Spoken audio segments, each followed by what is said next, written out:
latest over at The Athletic, which is sort of comparing the Jets' top prospects around, with each other and, with other groups around the league. For me, there's a clear top four in Jets prospect land, and that's marked by the recent first-round forwards, Chaz Lucius, Rutger McGroarty, Colby Barlow, and Brad Lambert. I think that's your obvious top tier. I've seen arguments for different versions of them in different orders, and we can get into that. After that, depending on how you look at things, there's either a pretty strong 5 to 8 contingent or kind of 5 to 10, depending on who you're including. And since I'm writing on it right now, I won't walk through every single one. But for the last time, perhaps, Ville Heinola, I have given the number 5 ranking still at the top of that second tier of Winnipeg Jets prospects. And the reason why I put him at the top is because his NHL skills, his passing, his vision, his ability to pick a puck out of the corner and make a quick breakout pass, his offensive instincts in terms of jumping into seams in the offensive zone.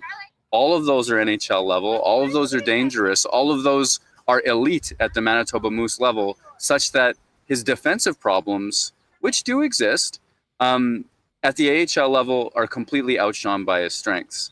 And for my purposes, I believe in upside. And I think that if there is an opportunity for him to get a third pairing sheltered role, probably not in Winnipeg, based on the way that I see it, he's a person who can put the puck in enough good situations for good things to happen in a best case scenario. But Huss, by next year, he'll be 23. I'm imagining he'll be in the AHL for a lot of this season again, which will be disappointing. And at some point, the bad habits of the things that he can get away with at that level, I think are going to pay long-term fruit in a bad way in terms of his development. Like the blue sky trajectory of Ville Heinola, that ship has sailed. And so I think this is the last time he'll be that high on this list. Let me ask you this. How do you compare Heinola and Chisholm? And I'm just looking at their numbers just from last year. And Chisholm played 11 more games, scored 6 more points. I mean, so it'd be very similar as far as offensive output. The one number, and I know we don't put too much stock into plus minus, the one number that really does stand out and frankly surprised me when I was looking at it was Declan Chisholm was a minus 13. Ville Heinola was a plus 20, which is interesting for a guy that we've heard that, his knock is, he playing in his own end. Obviously one's a first rounder. The other guy's not waivers exempt. But when you compare those two players, and I think both have bright futures and both are legitimate prospects, where do you come out on those two? I'm a big fan of Declan Chisholm's game, and I think that they're roughly in the same ballpark of player with some definite differences. You hear Heinola get compared to Sami Niku a lot, and that's a bit of a joke. I think it's just because they're Finnish and they put up points, but the style of play is quite different in terms of skating mobility, defensive responsibility, all of that sort of stuff. I think Declan Chisholm is a closer match. So we got a convertible here. This outside game was a little bit of a mistake on my part, maybe. That sounds good. It's exciting. Yeah, we're pumped up. Declan Chisholm was a great AHL defenseman, and I think that he does have NHL third pairing upside in him, and I think he does have an NHL career in his game. At the AHL level, I rate Chisholm's ability to win one-on-one battles a little bit more than Ville Heinola. So in terms of specifically protecting the blue paint, specifically winning battles on the board, I actually like Chisholm's ability at that a little bit more. But in terms of explaining that enormous plus-minus discrepancy, we'd have to dig into it. What kind of minutes? And I know Chisholm and Gavanka were partners that played a lot. Gavanka's defense, I wouldn't rate that super high. Maybe that's part of the issue. Maybe there's some empty net goals affecting this. Maybe there's some shorthanded goals against. 5-on-5 is a bit of a junk stat. Plus minus is a bit of a junk stat because it doesn't keep it to 5-on-5. At the same time, I think it also illustrates one of the important things to think about when talking about a guy like Ville Heinola is that we know what his weaknesses are. He's a small defenseman, not strong enough to win certain battles. He's in the fight, he's in the mix, but sometimes he loses his position, and that's a problem. And you can see that being a problem at the NHL level. But it brings me back to the fact that his strengths are so strong that he completely controls the AHL game. The breakouts run through him, the neutral zone transition often runs through him, offensive zone attack often runs through him, and that's a dominant player. One hopes, for his sake, his strengths can outweigh even in a third pairing role in the NHL. Declan Chisholm, I think, is a more surefire bet to have a third pairing type of career, but I don't think that his strengths quite shine as brightly. I'm digging in a little bit more into your piece in The Athletic. We can get into the top four. And, listen, everyone was talking about Rucker and, obviously Colby Barlow, because it was the first time we've seen both of those players. Brad Lambert and Chaz Lucius began last year signing contracts, being with the Manitoba Moose, and went their separate ways.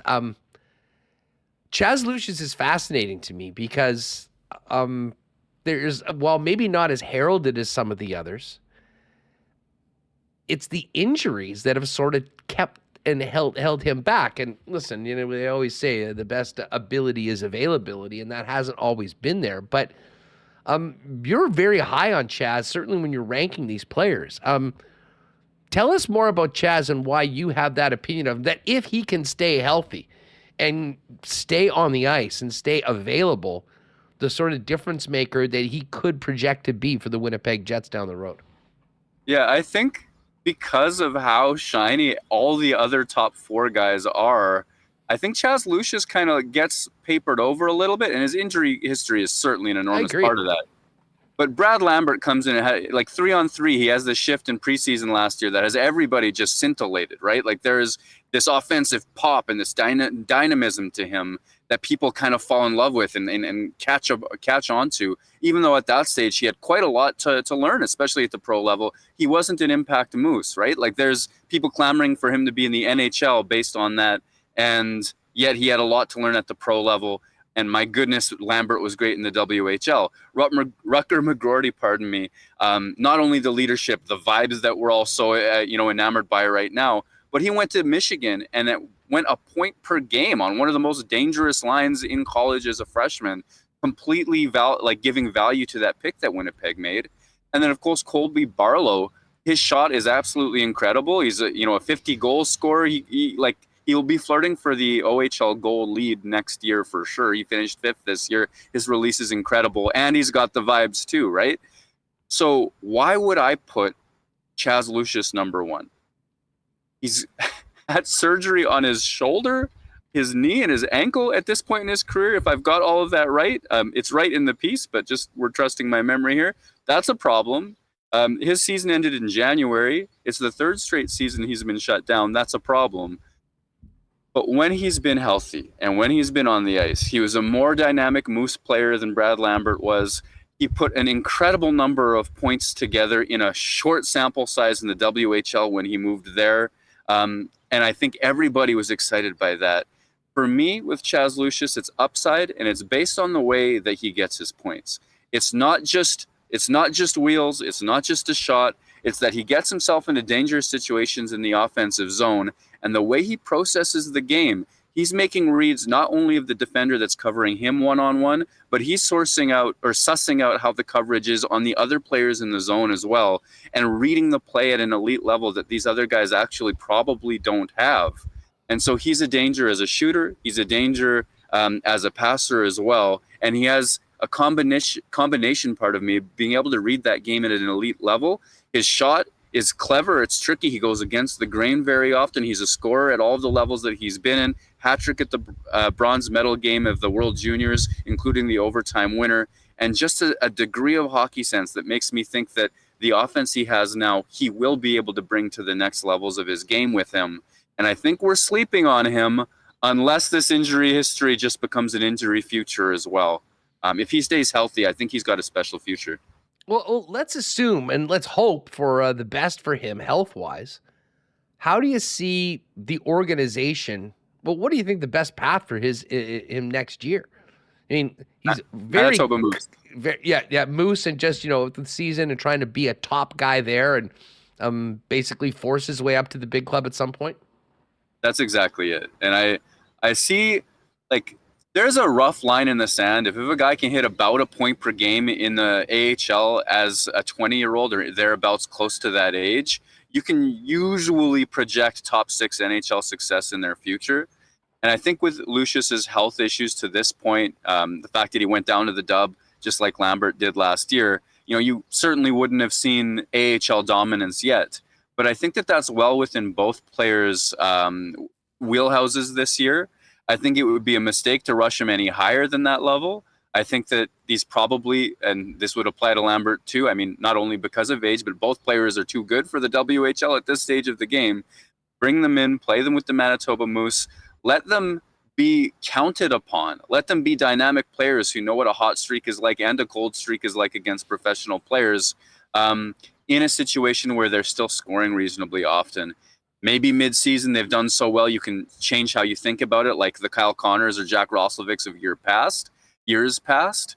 But if they have to spend the entire season down there, that's not an issue for me as long as they're getting quality minutes and doing good things with them. And I would suggest, and we sort of heard this as well from those guys in and around development camp when they spoke, that experience for a few months at the beginning of last season for both Chaz and Brad Lambert, I think is going to really help them be prepared and be ready for the challenges that this season will come, assuming that they're going to start in the American Hockey League.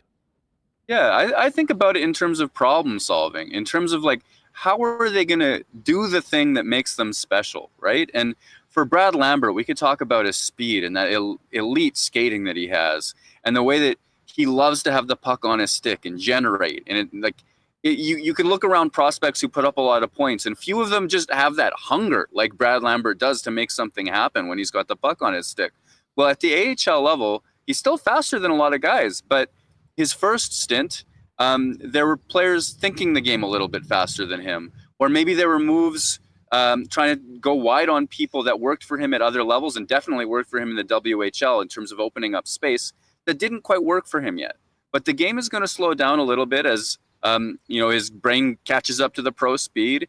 He's going to see when he can use his speed, when he can look at other options, and he'll figure out other ways. Ideally, he'll figure out other ways to create time and space other than his blazing speed, because he's got puck skill for days. And with Chaz Lucius, I'm talking about, well, at the levels that he's played at so far, he can go into a little bit of traffic. He's still not like a big, a power forward type player, but he can play through traffic because he reads it well. Well, can he do that when he's facing the men of the AHL strength and the way that he's being checked in that level with more force? Can he stay in the play and stay buy himself enough time to make the plays that his vision allows him to make, or get into pockets of space to get his shot off?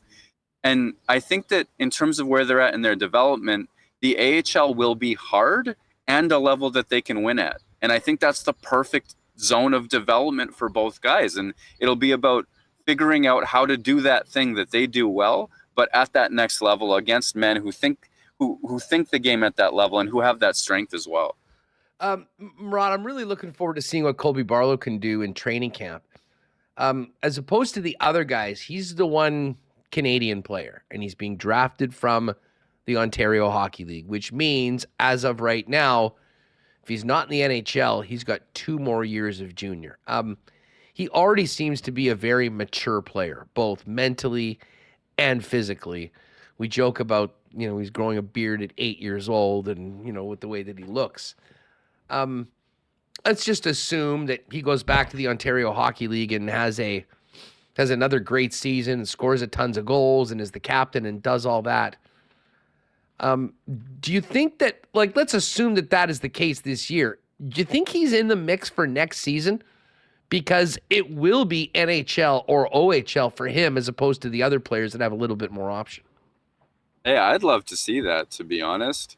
It's interesting, Winnipeg has some problems to solve in terms of its forward group heading into next year as well, right? I mean, the 2024 UFA class that we talk about wasn't just, Blake Wheeler and Mark Scheifele and Connor Hellebuck. I mean, you got, Niederreiter, you've got various other players that that there could be spaces and opportunities opening up. If this guy goes to the OHL this year and tears it apart and is scoring at 3/4 of a goal per game or whatever the level that he's already hit, the goals per game this guy scores, the release that he has at that level, it would be easy to make the argument after another year of that he wouldn't be in that, what I call the ideal zone of development, where he'd just be doing the thing he's good at over and over again and scoring. And how would he be improving at that stage? if he goes, and I think that there's a great chance that he sets the OHL on fire with his shot this year. I really think he's just a born goal scorer. And if he does that this year, I think he can make decisions awfully hard for him in the next year. And it's a shame you couldn't put a 19-year-old, or I think 19-year-old version of him in the AHL, because if he has the year that we're talking about, that would be a realistic level where I think would be a good challenge for him, if that makes sense.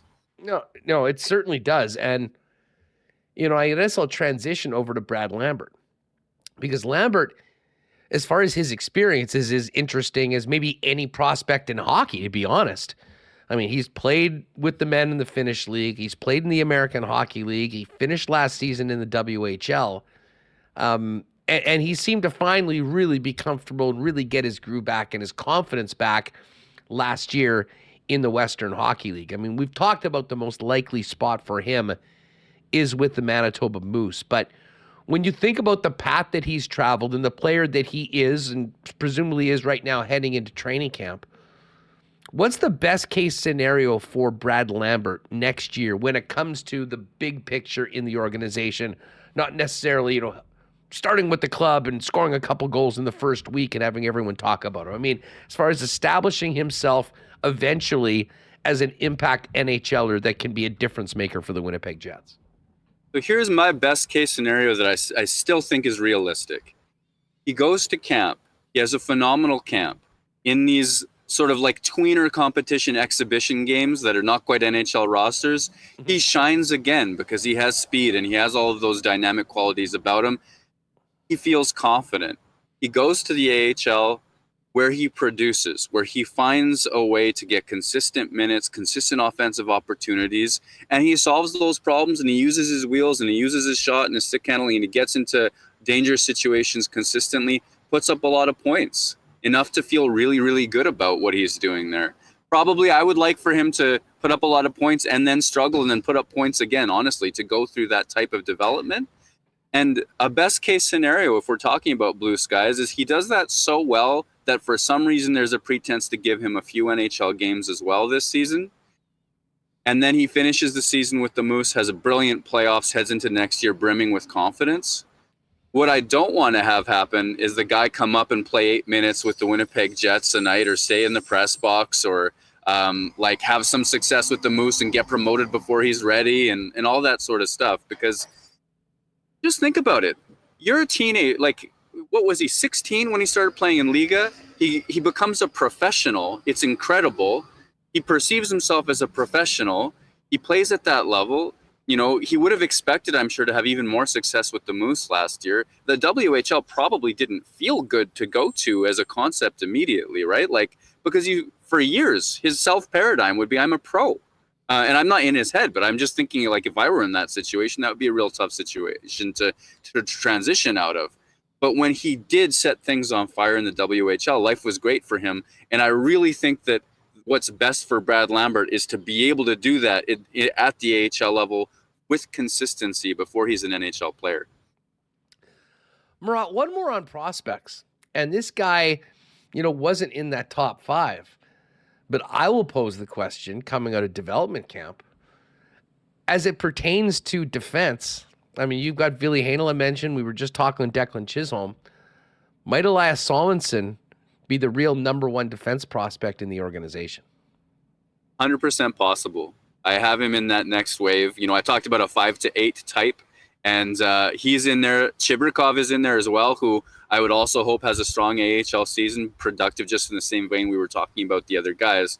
Salomonsson is a fascinating prospect to me, because if you go into his scouting reports, nobody's willing to commit any one of his skills as elite. They're not saying he's an elite skater, he's got an elite shot, he's got a bomb from the point, he's a vicious man in front of his net. But everybody thinks he's pretty good at everything. And they do like his skating. Admittedly, he's a very smooth skater. And when I see scouting reports like that, I get intrigued, because I think it's harder for a guy like that to stand out sometimes. And when you look at the fact he turned 18 years old, August 31st, also Blake Wheeler's birthday, as it happens in my brain, August 31st of last year, he turns 18, and a top team, not a middling team, a top team in the SHL trusts him to play third pairing minutes in the toughest league in Sweden. Like that is a vote of confidence. He comes back, he does it in the playoffs too, plays even more and plays even better. That is an impressive level to have gotten to at that stage of his career. To then know that he's still 18, he's going to turn 19 this August, and then he's going to go back to that level where he's had some success, and now he's going to seek out a top 4 role or look to grow into that over the next couple of years. Over the long haul, there is every chance that it's him and it's not Heinola and it's not Chisholm and it's not any of these guys we've been talking about that emerges as Winnipeg's top defensive prospect. I believe that wholeheartedly. I don't see like a top pairing guy in him, but he could be a viable NHL player, and I know the Jets organization just loves him.